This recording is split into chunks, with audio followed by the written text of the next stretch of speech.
나는 하나님을 예배하는 예배자입니다.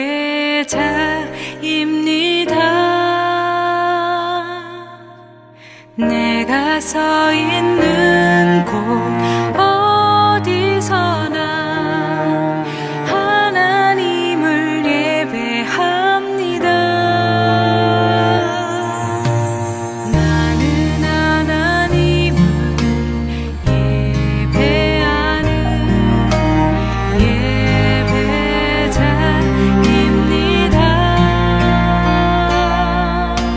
내가 서 있는 곳 어디서나 하나님을 예배합니다.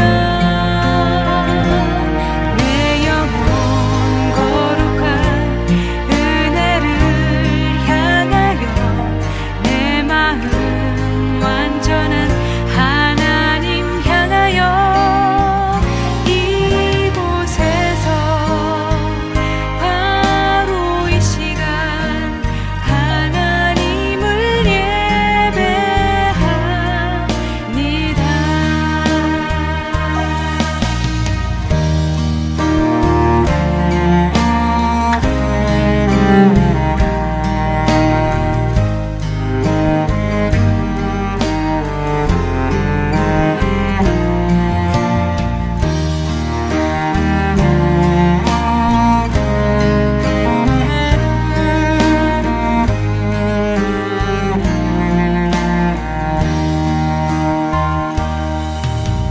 나는 하나님을 예배하는 예배자입니다. 내가 서 있는 곳 어디서나 하나님을 예배합니다.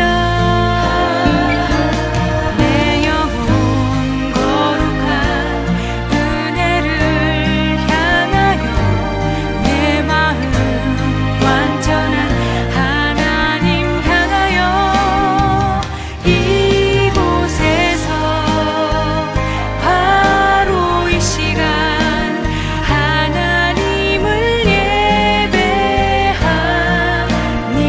내 영혼 거룩한 은혜를 향하여 내 마음 완전한 하나님 향하여 이곳에서 바로 이 시간 하나님을 예배합니다.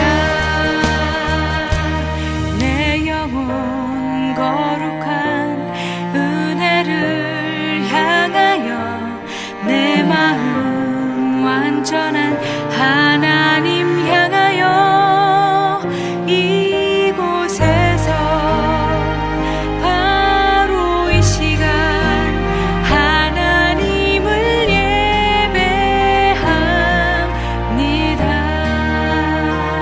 이곳에서 바로 이 시간 하나님을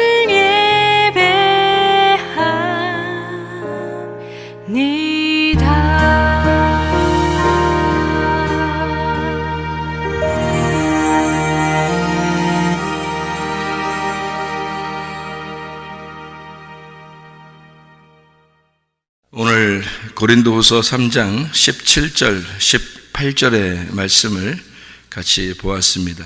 고린도후서 3장 17절, 18절의 말씀, 여기에 17절부터 좀 이렇게 위로 이렇게 올라가서 보면은 무슨 내용이 있냐면요, 모세가 수건을 이렇게 덮고 있다, 이런 얘기가 있어요.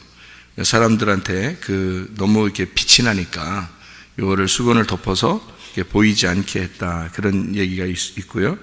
그 말이 이제 출애굽기에 보면은 출애굽기 34장에 보면 나와 있는 얘기인데요. 출애굽기 34장 33절의 말씀 보면은 이런 말씀이 있어요. 그러나 모세가 여호와 앞에 들어가서 함께 말할 때에는 나오기까지 수건을 벗고 있다가 나와서는 그 명령하신 일을 이스라엘 자손에게 전하며 이스라엘 자손이 모세의 얼굴의 광채를 보므로 모세가 여호와께 말하러 들어가기까지 다시 수건으로 자기 얼굴을 가렸더라. 이런 얘기가 있습니다. 그러니까 모세가 하나님하고 얘기할 때는 수건을 벗고 있다가 사람들하고 얘기할 때는 수건을 이렇게 덮어놓고 있다. 이런 얘기죠. 출애굽기 34장에 여기에 보면은요. 그죠? 29절부터 35절까지 출애굽기 34장 29절부터 35절까지 나와 있는 그 말씀인데 모세가 증거의 두 판을 모세의 손에 들고 시내산에서 내려오니 그 산에서 내려올 때에 모세는 자기가 여호와와 말하였으므로 말미암아 얼굴 피부에 광채가 나나 깨닫지 못하였더라. 이렇게 되어 있습니다. 보세요. 여기 얼굴에 빛이 나는데 그게 자기는 잘 몰랐어요. 근데 왜 어떻게 이게 피부에 광채가 막 나죠? 화장해서 그런 것도 아니고, 그죠? 어떻게 하면 이게 피부에 광채가 날까?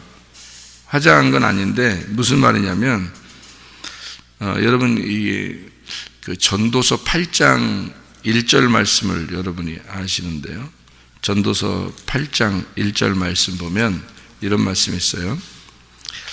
누가 지혜자와 같으며 누가 사물의 이치를 아는 자이냐? 사람의 지혜는 그의 얼굴에 광채가 나게 하나니 그의 얼굴에 싸나운 것이 변하느니라. 이렇게 되어 있습니다.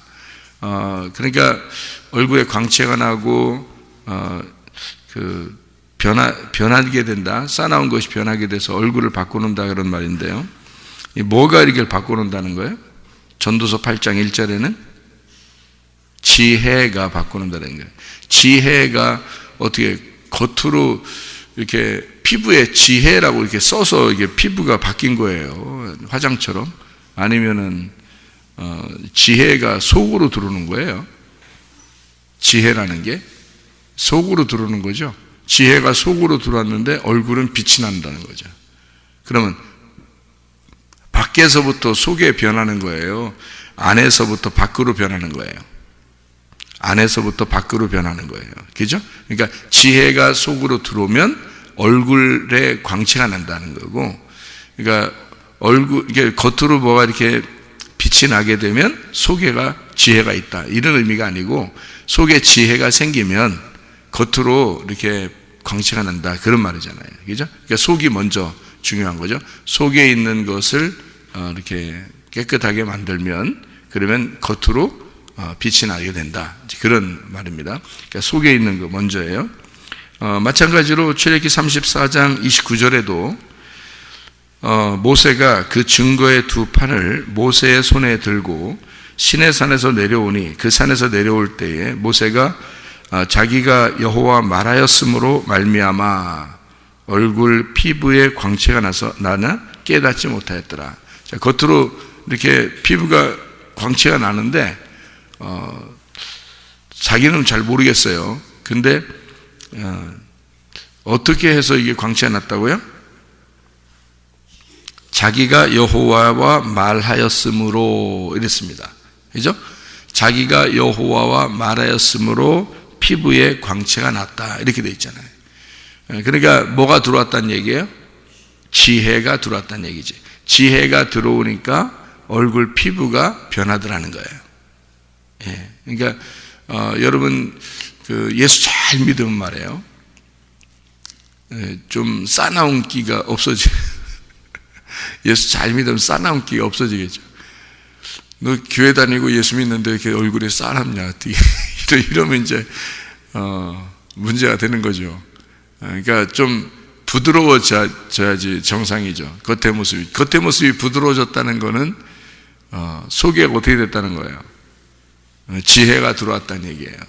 그러니까 하나님의 말씀이 우리에게 들어와서 하나님 말씀이 깨달아지고 또 하나님과 말함으로 얼굴에 밖으로 나타나는 게 그러니까 속에 지혜가 들어오면 밖으로 나타나는 게 피부에도 광채가 난다. 뭐 윤기가 나서 반짝반짝반짝 뭐 이런 의미가 그런 의미도 뭐 되겠지. 근데 그런 의미라기보다는 이렇게 그 부드러운 기가 생겨나고 표정도 밝아지고 바뀐다는 거죠.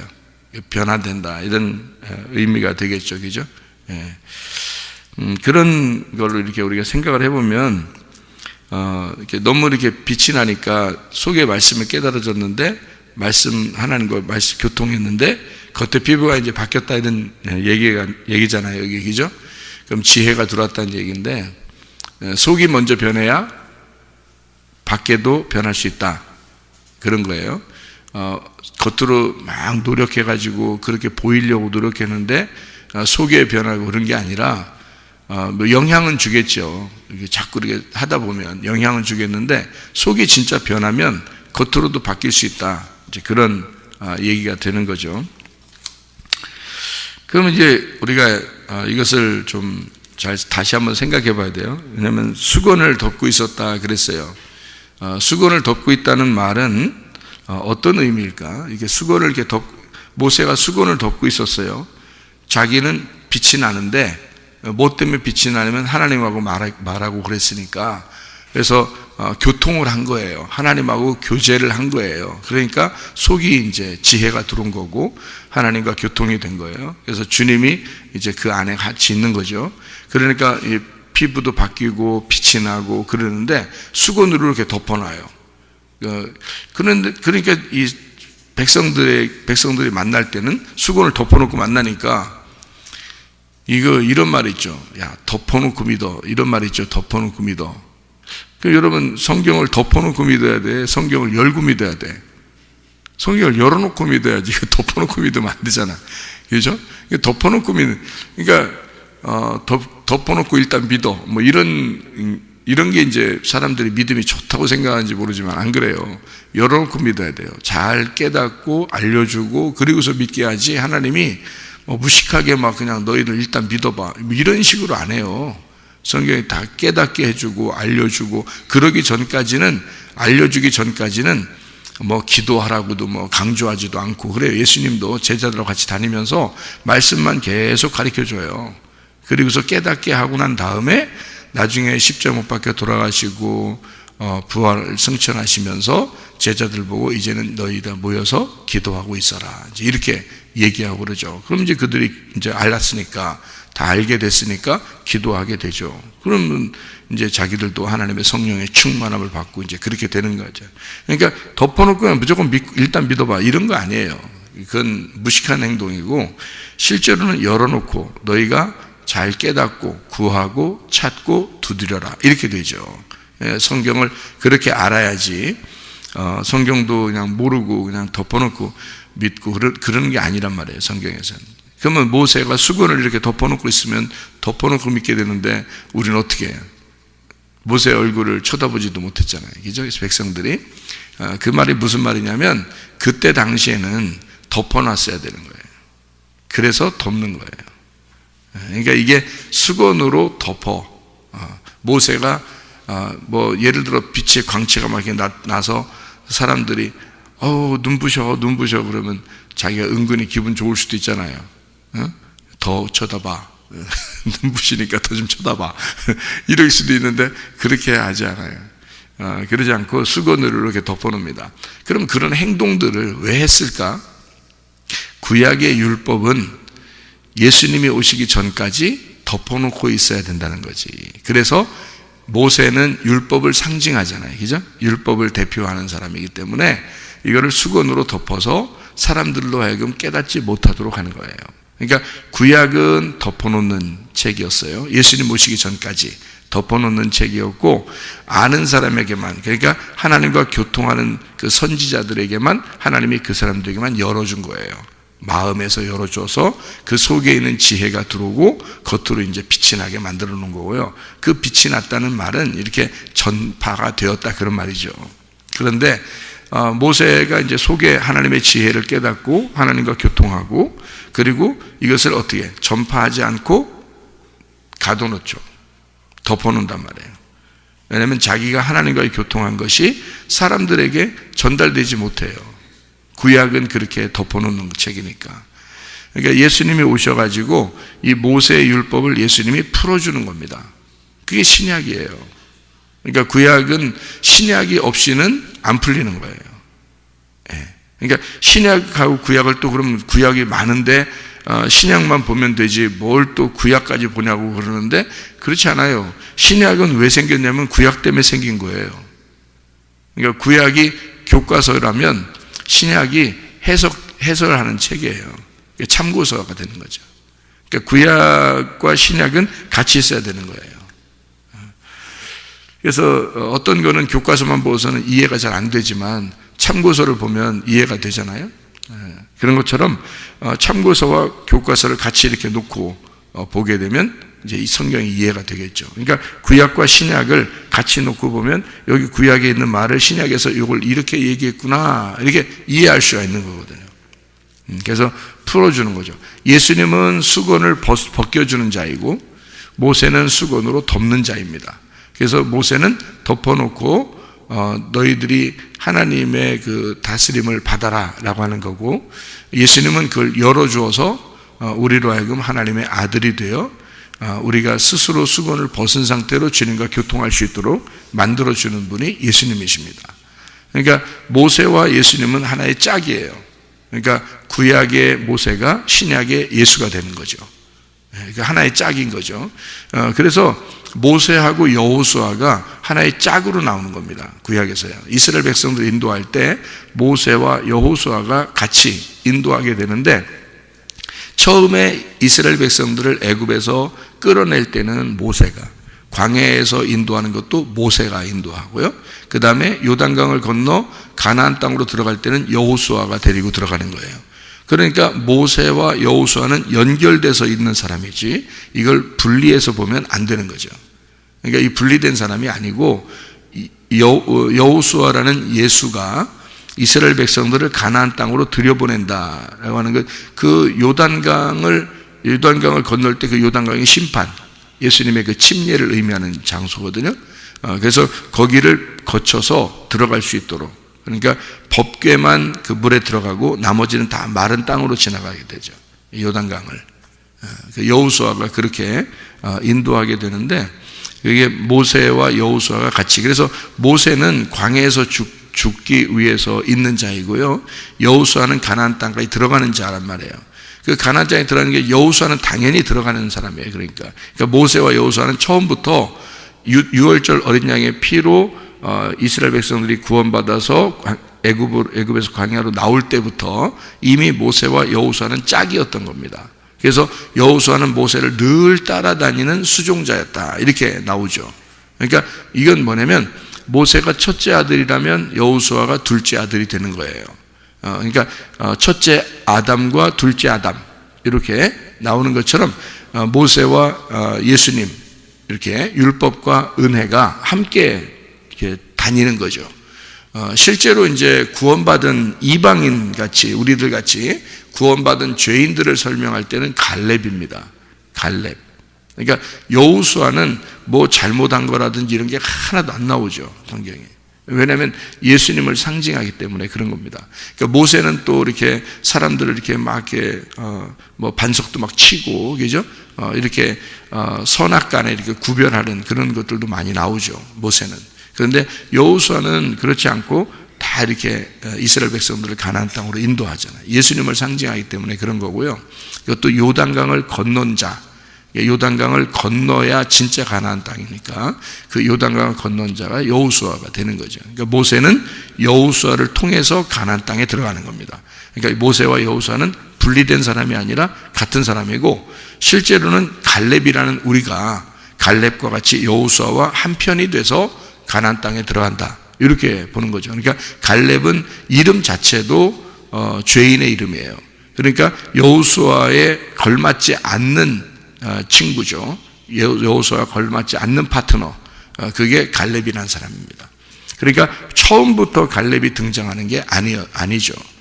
그리고 요단강 들어갈 때까지도 갈렙은 별로 이렇게 유명한 사람이 아니에요. 그러니까 모세가 나오면 여호수아 정도는 이렇게 같이 나올 수 있는데, 갈렙은 사실 요단강 건너서, 그러니까 정탐할 때 한번 나오고요. 그 다음에 요단강 건너서 가나안 땅에 들어가 가지고 헤브론 땅을 구할 때, 그때 등장하는 인물이 이제 갈렙이라는 인물입니다. 그러니까 여러분과 저를 나타낼 때는 우리가 여호수아 같아 이렇게 말하기는 좀 그렇고, 갈렙과 같은 자이다 이렇게 말하는 것이 오히려 합당하고 옳은 거죠. 자, 성경은 이제 이렇게 두 개의 짝을 이루어서 성경이 이루어졌다 이런 얘기고요. 요단강 건너 가나안 땅 들어가면 짝이 누구가 되냐면 여호수아와 갈렙이 짝이 되는 거예요. 그래서 정탐할 때도 여호수아와 갈렙이 둘이 짝인 거고요. 그래서 둘만 긍정적이고 선한 증거를 하게 되고요. 또 실제로 요단강 건너가지고 이스라엘 백성을 인도했을 때도 여호수아와 갈렙이 짝이 되는 겁니다. 그러니까 여호수아는 예수님이고 이제 우리 죄인들과 함께 이제 하나가 되는 그런 모습인 거죠. 갈렙이 등장하기 전에 여호수아는 모세와 짝이고요. 그래서 모세는 여호수아를 통해서 가나안 땅에 들어간다 이렇게 보면 되죠. 그래서 베일에 쌓이고 수건으로 이렇게 가린 자가 모세고 수건을 벗겨주는 자가 예수님이다. 이제 이런 이야기를 짝으로 이렇게 보는 겁니다. 성경의 짝이니까. 그래서 수건을 쓰는 자가 있으면 수건을 벗는 자가 있어야 되는 거죠. 그래서 수건을 이렇게 쓴다, 수건을 벗는다 이렇게 말하니까 이것을 거울로 보면 말이에요. 성경에 이렇게 고린도서 3장에 있는 이 거울로 본다면, 거울을 여러분이 이렇게 쳐다보면은 거울이 겉에 있어요? 사람이 겉에 있어요? 거울을 쳐다보면 그 거울이 밖에 있어요? 사람이 밖에 있어요? 거울 쳐다보셔봤죠? 매일 거울 쳐다보시죠, 여러분? 그러니까 거울 쳐다보면 사람이 밖에 있어요? 거울이 밖에 있어요? 거울이 밖에 있죠. 왜냐면 거울을 안 쳐다볼 때는 거울을 안 쳐다볼 때는 모르는데 거울을 쳐다보면 사람이 안에 있잖아. 그죠? 이게 여기 우리가 거울 쳐다볼 때마다 쳐다보면 사람이 안에 있죠. 안 쳐다볼 때는 모르죠. 거울이 뭐 밖에 있는지 속에 있는지 모르잖아요. 근데 거울을 쳐다보기만 하면 거울 속에 사람이 있어요. 그죠? 희한하게. 거울 안 쳐다볼 때는 몰라요. 근데 거울을 쳐다보면 사람이 안에 있어요. 거울 안에. 그러면 사람이 그 안에 있으니까 사람을 이렇게 좀 풀어줘야 되겠어요? 아니면 그냥 가둬놓을까요? 거울 안에다. 거울 안에다가 사람을 가둬놔야 되겠어요? 아니면 거울 속에 있는 사람을 좀 풀어줘야 되겠어요? 풀어줘야 되겠죠, 그죠? 풀어주려면 어떻게 하면 풀어질까? 거울을 깨치면 되는 거예요. 거울을 깨치면 속에 있는 사람이 풀어집니다. 거울이 이제 안 깨지면요, 거울이 존재하는 한, 내가 거울을 쳐다보는 한 무조건 거울 안에 gat혀 있는 거예요. 무슨 말인지 아시겠어요? 거울을 쳐다보면 참 희한한 모습이죠, 그죠? 그러니까 거울 속에 있는 그것은 사실은 거울이라고 하는 것이 이 장막이 돼서요, 나를 이렇게 거울로 인해서 이렇게 이 속에 있는 그 나하고 막아놓는 거잖아요, 그죠? 그러니까 이 거울을 깨지면 속에 있는 나와 내가 만나죠. 근데 속에 있는 나와 이 밖에 있는 내가 어때요? 거울이 깨지는 순간 속에 있는 나와 밖에 있는 내가, 거울 안에 있는 나와 거울 밖에 있는 내가 어떻게 돼? 하나가 되죠. 거울로 인해서 둘로 나누어졌던 겁니다. 그죠? 그러니까 그 속에 있는 나를 끄집어내 줘야 되죠. 그러니까 속에 있는 나를 끄집어내 주면 이 겉에 있는 내가 온전해지는 거예요. 무슨 말이냐면 거울로 가운데를 가려놨잖아요. 그러니까 거울 속에 있는 내가 진짜 난데, 근데 거울 때문에 안 보인단 말이에요. 못 나온단 말이에요. 그래서 요거를 거울을 깨치면서 속에 있는 나를 끄집어내 주면 겉에 있는 내가, 속에 있는 내가 겉에 있는 나였던 것을 알게 되잖아요, 그죠? 겉에 있는 나와 하나가 되잖아요. 그러니까 속에 있는 걸 끄집어내 주니까 겉에 있는 내가 온전해지더라는 거지. 이 말은 무슨 말이냐면, 거울을 볼 때마다 나는 거울을 통해서 나를 본단 말이에요. 그죠? 거울을 볼 때마다 거울을 통해서 나를 볼 수밖에 없어요.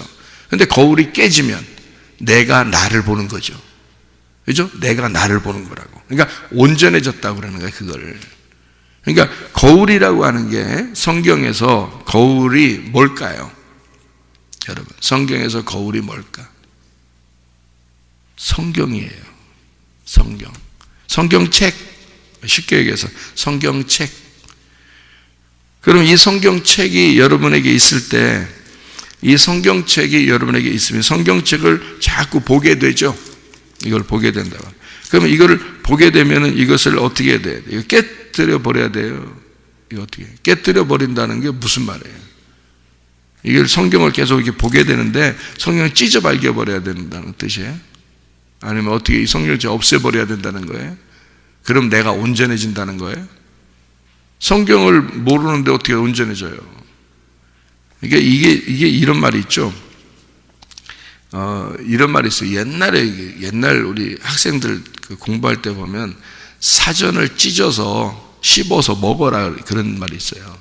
옛날에 우리 학생 때는 그런 얘기들이 유행했거든요.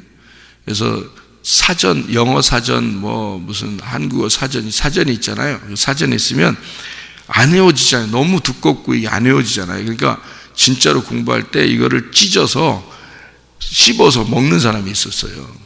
실제로. 그러면 외워진다고. 그래가지고. 그래서 찢어서 씹어 먹어요. 또 찢어서 씹어 먹어요. 그렇게 먹는 사람도 있었어요. 지금 생각하면 정신없는 사람들인데, 그게 이제 외워지기 위해서 이렇게 했던 거거든요.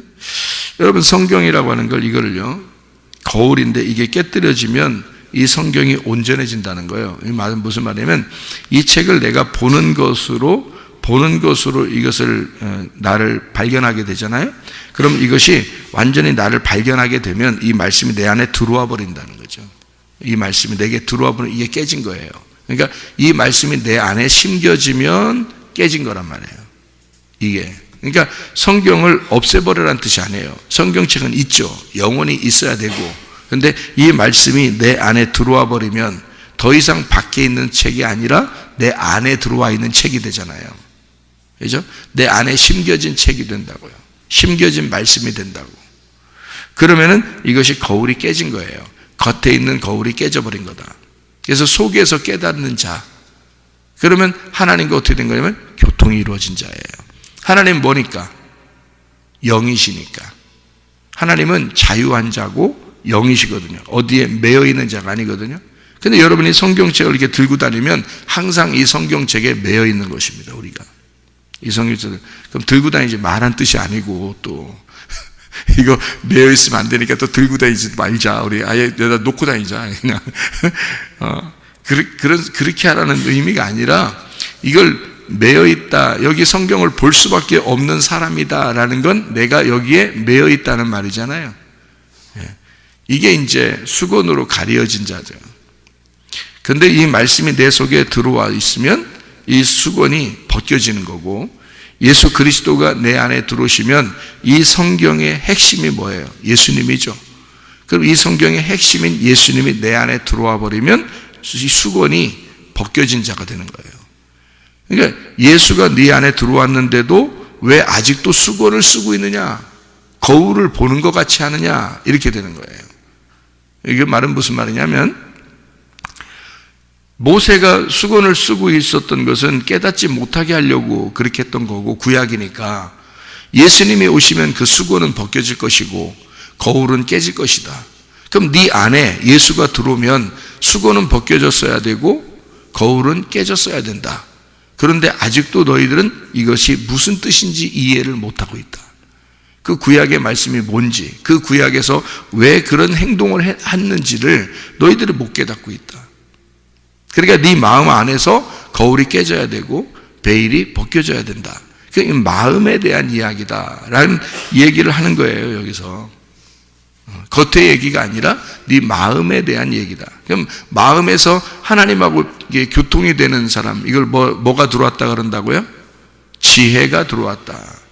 그럼 지혜가 들어왔다, 빛을 받았다, 마음 안에서 베일이 벗겨졌다, 거울이 깨졌다. 이게 마음에 심겨진 말씀이 들어왔다 이 말이에요. 심겨진 말씀이 되었다. 그러면 거울을 더 이상 볼 이유가 없고 수건에 쌓여서 사는 사람이 아니다. 이 수건이 벗겨지는 것이다. 베일이 벗겨지는 것이다. 여러분, 그게 부활입니다. 그게요. 그게 우리의 마음 안에서의 영적 부활이에요. 여러분, 나사로가 요한복음 11장에 부활하고 났더니 뭐가 쌓여 있었어요? 수건으로 덮여 있었죠. 수건으로 덮여 있는데 그것이 벗겨지게 됐죠. 수건을 이렇게 벗겨줘라 그랬죠. 누군가가 벗겨줘야 돼요. 누가 벗겨줘요? 산자가 벗겨줘야 되는 거예요. 산자가. 죽은 자는 벗겨줄 수 없죠. 그러니까 살아있는 자가 수건을 벗겨줘. 벗겨주면 그가 얼굴과 얼굴을 맞대어 보게 되는 거죠. 수건 때문에 얼굴과 얼굴을 못 만났잖아요. 그러니까 수건을 벗겨주면 이게 얼굴과 얼굴을 되는 거죠. 그걸 뭐라 그래? 부활이라 그러는 거예요. 부활. 그러니까 여러분 마음 안에 진짜 부활이 있느냐 그거죠. 우리 마음 안에 진짜 부활이 있느냐. 겉으로 부활, 이게 뭐 예수님 부활한 걸 기념합시다. 뭐 부활절 뭐 이러면서 축하. 그런 거는 겉으로 그냥 사람들이 그냥 하는 거고, 진짜 우리 마음 안에 수건이 벗겨졌느냐 이거죠. 우리 마음 안에 진짜 자유한가? 너는 그 영이 가두어져 있지 않고 영을 해방시켰는가? 그걸 자유라 그러는 거예요. 그러니까 자유가 부활이고 부활은 해방이라는 거죠. 그러니까 너가 어디에 매여 있었던 것에서 해방되었다. 이거를 자유라 그런다고요. 그러니까 거울 안에 가두어져 있던 내가 거울이 깨짐으로써, 수건이 벗겨짐으로써 나를 풀어주는 거죠. 그래서 내가 자유롭게 되고 그 영과 영이 만나는 겁니다. 그래서 내가 진짜인 나를 만나게 되는 거잖아요. 그죠? 거울이 깨짐으로써. 그것을 성경에서는 부활이라 그렇게 말하는 겁니다. 그러니까 너 자유한가? 너 부활했는가? 그 말이에요. 그러니까 마음 안에서의 부활을 얘기하는 거죠. 마음 안에서의 자유를 말하는 거죠. 종의 멍에에서 벗어난 자, 노예의 근성에서 벗어난 자, 우리가 어디 율법에 매여 있는 자가 율법에서 벗어나게 된 자, 거짓 믿음에서 이렇게 우리가 잘못 알고 있었던 거짓 믿음에서 우리가 진리를 깨닫고 이것을 벗어나서 깨닫게 된 자, 이거를 부활이라 그러는 거죠.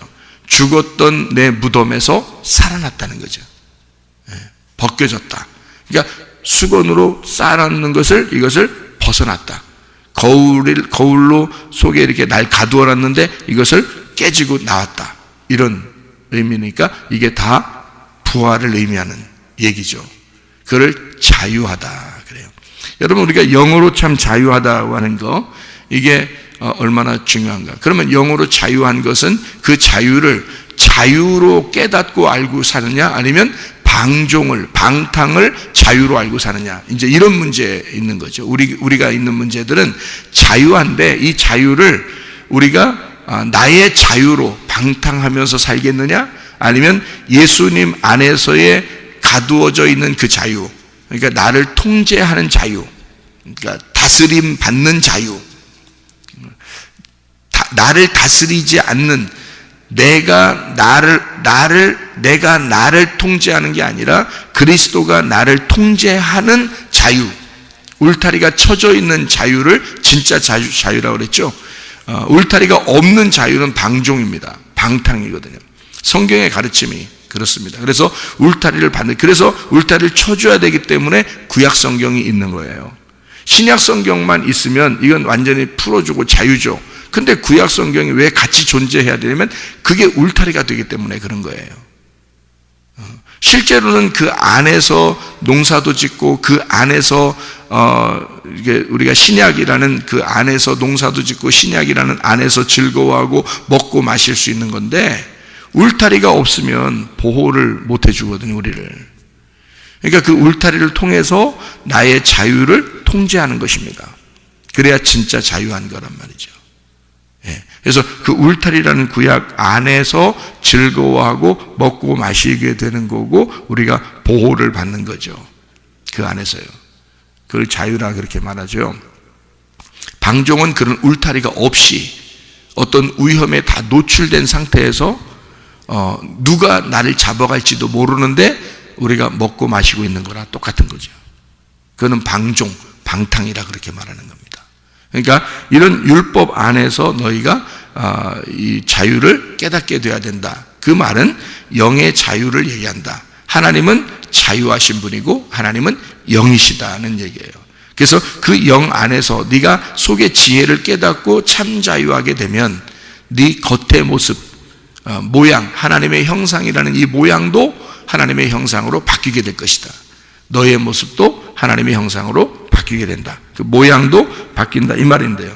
자, 여기서 18절에 고린도서 3장 18절 우리가 다 수건을 벗은 얼굴로 이렇게 되어 있습니다. 베일을 벗었다는 얘기인데 아나칼립토라는 말입니다. 이게 드러난다라는 말이에요.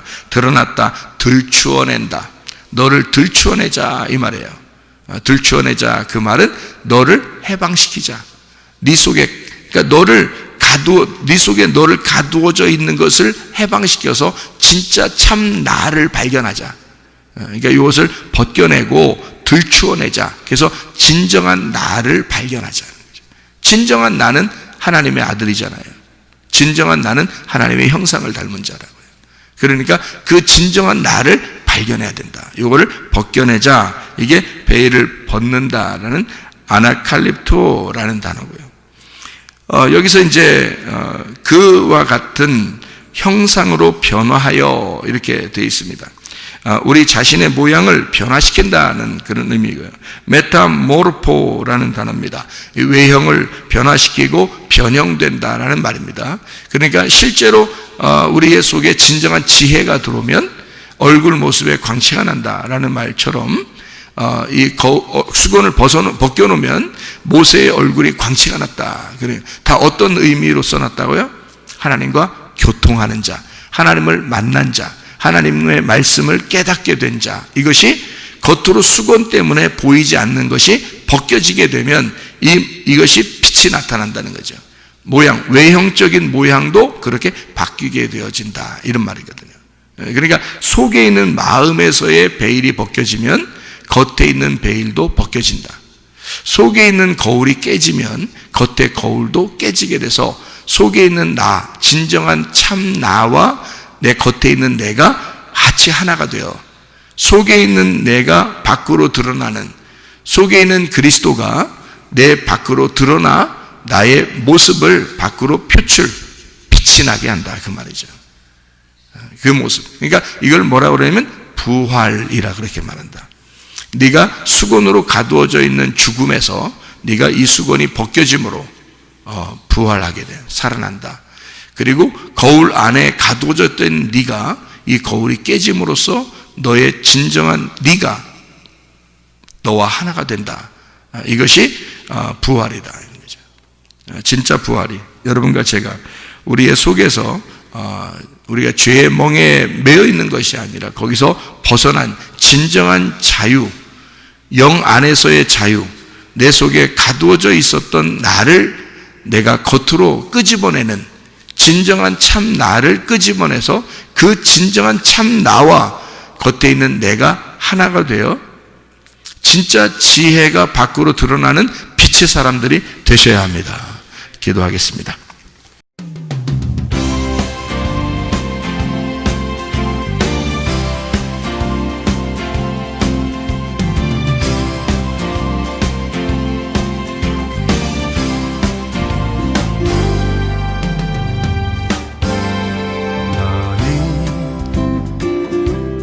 너머로 뻗은 나무 가지에 푸른 열매처럼 하나님의 귀한 축복이 삶에 가득히 넘쳐날 거야.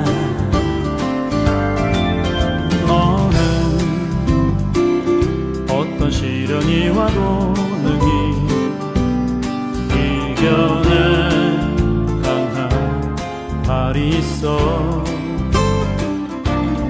전능하신 하나님 하나님께서 너와 언제나 함께 하시니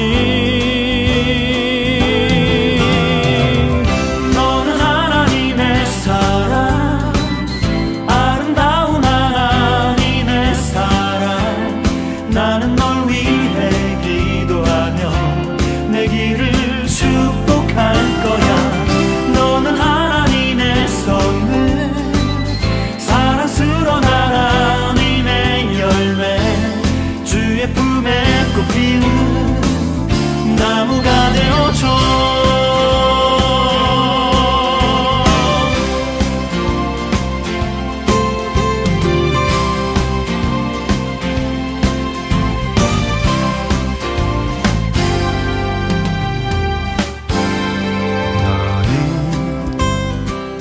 담장 너머로 뻗은 나무 가지에 푸른 열매처럼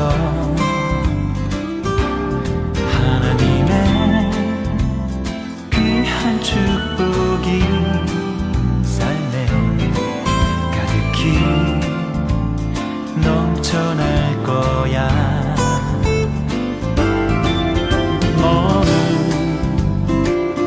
어떤 시련이 와도 능히 이겨낸 강한 발이 있어. 전능하신 하나님께서 너와 언제나 함께 하시